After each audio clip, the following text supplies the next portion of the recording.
Hello friends, स्वागत है आप सभी का मेरे यूट्यूब चैनल जॉब फीजीकर में। आप सभी का बहुत बहुत स्वागत करता हूं। तो आज मैं फिर से एक नए वीडियो RASM SSB जो स्टेनोग्राफर की भर्ती थी उसके बारे में मैं एक और वीडियो लेकर आ गया हूं।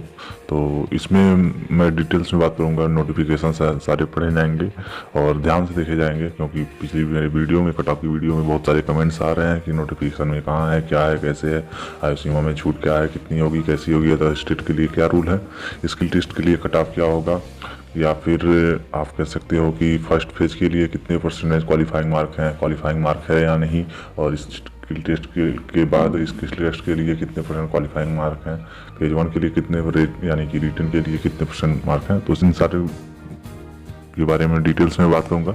उससे पहले आप चैनल पर नया हो तो चैनल को सब्सक्राइब कर लें और बेल नोटिफिकेशन को दबा लें, ताकि आपको ऐसे ही वैकेंसी से रिलेटेड अपडेट्स मिलते रहें। सो चलिए वीडियो को स्टार्ट करते हैं और देखते हैं नोटिफिकेशन में। यहाँ पे आप देख सकते हैं राजस्थान कर्मचारी चयन बोर्ड जयपुर की है और 4/7/2018 की जो निकला हुआ है विज्ञप्ति 13/2018 शीघ्र लिपिक यानी कि स्टेनोग्राफर संयुक्त भर्ती परीक्षा 2018। यहाँ पे देख सकते हैं साफ साफ लिखा हुआ है 2018 की, क्योंकि मेरी पिछली वीडियो में सभी लोग ये बोल रहे हैं कि आप पिछली 2011 की नोटिफिकेशन दिखा, तो आप लोगों के लिए ये जवाब है। तो आप लोग ये दे सकते हैं नोटिफिकेशन, यार ध्यान से पढ़ा करें।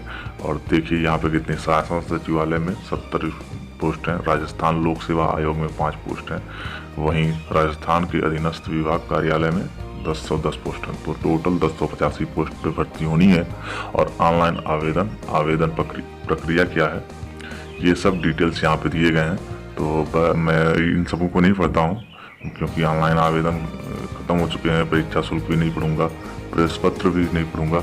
और शीघ्र लिपिक के रिक्त पदों पर वर्गवार आरक्षण जो निम्न प्रकार है, जो कि हैं सारी सीटें के बारे में डिटेल्स में दे दिया गया है, तो इसे भी मैं नहीं पढ़ता हूँ।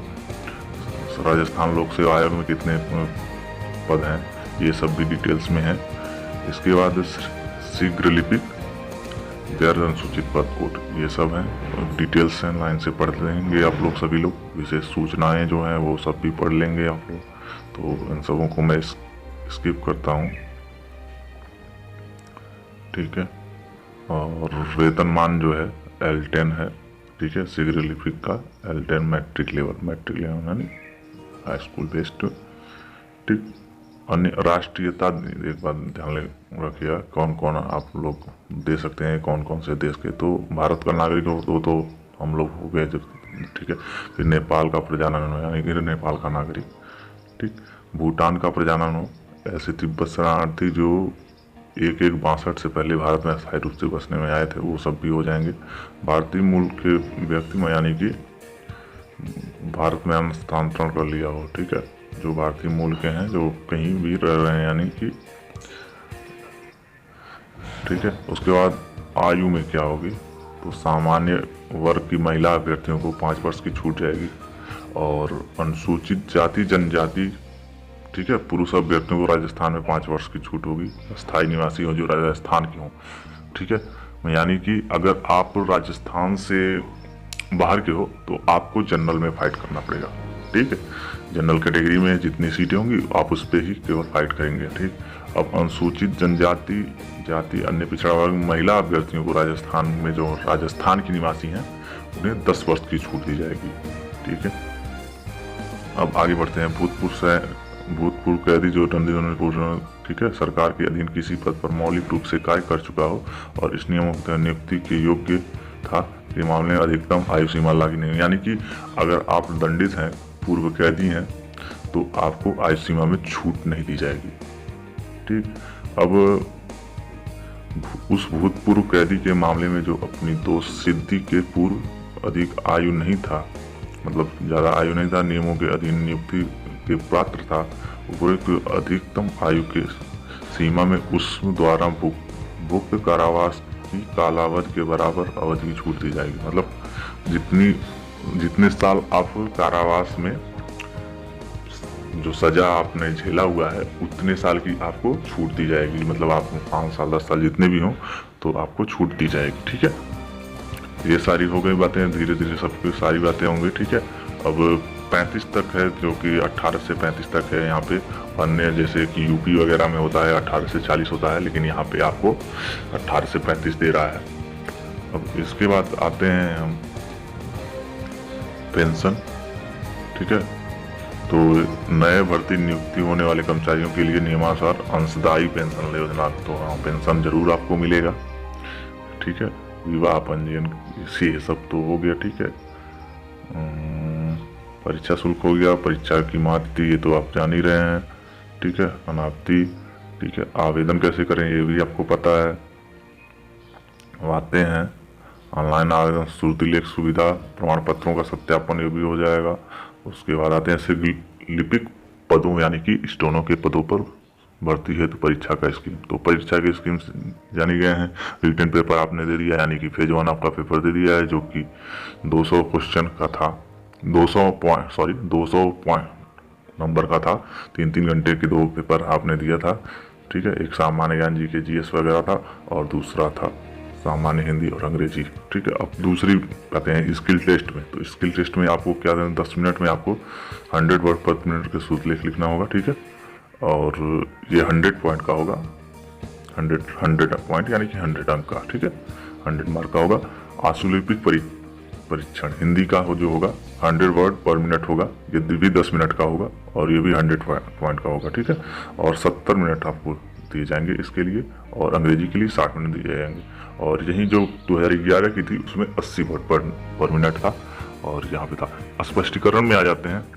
तो अब देखते हैं यहाँ से आपके स्टार्ट होता है। तो प्रतियोगी परीक्षा में फेज 1 और फेज 2 आयोजित किए जाएंगे। फेज 1 के समस्त प्रश्नपत्र वस्तुनिष्ठ होंगे, जैसा कि आपने दे दिया है, तो वो तो हो गया। अब तीसरी कॉलम में आते हैं। यहाँ यहीं आप कंफ्यूजन हो रही है, बहुत सारे लोगों को पूछ रहे हैं कि सर यहाँ कहीं दिया नहीं है आपने। बहुत डिमोटिवेट हो रहा हूँ मैं, क्योंकि वीडियो में डाला हूँ तो लोग कह रहे हैं भ्रमित कर रहे हूँ। तो देख लीजिए, यहाँ पे भ्रमित नहीं है, ये लाइव है। मैं स्क्रीनशॉट लेके जो कि एडोब रीडर से पढ़ रहा हूँ, तो देख लीजिए।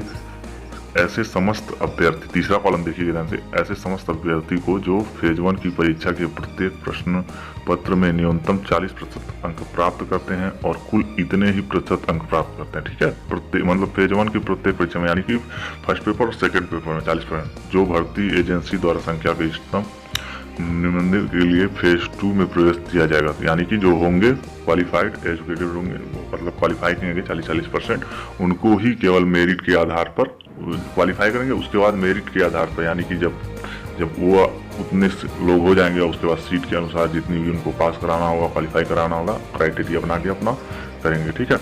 बोर्ड ऐसे किसी अभ्यर्थी की सिफारिश नहीं करेगा जो शीघ्र लिपिक के पद के लिए प्रतियोगी परीक्षा के फेज 1 में प्रत्येक में न्यूनतम 40% और फेज 2 के प्रत्येक में 36% प्राप्त करने में असफल रहा। यानी कि आप फेज 1 में 40% और फेज 2 में आपको 36%, यानी कि फेज 2 के क्वालिफाइंग के लिए जो कि टाइपिंग टेस्ट होगा आपका, उसमें 36% न्यूनतम अंक प्राप्त करना है आपको। अगर वो नहीं प्राप्त करते हैं तो आप वैसे ही नॉट क्वालिफाइड हो जाएंगे, ठीक है।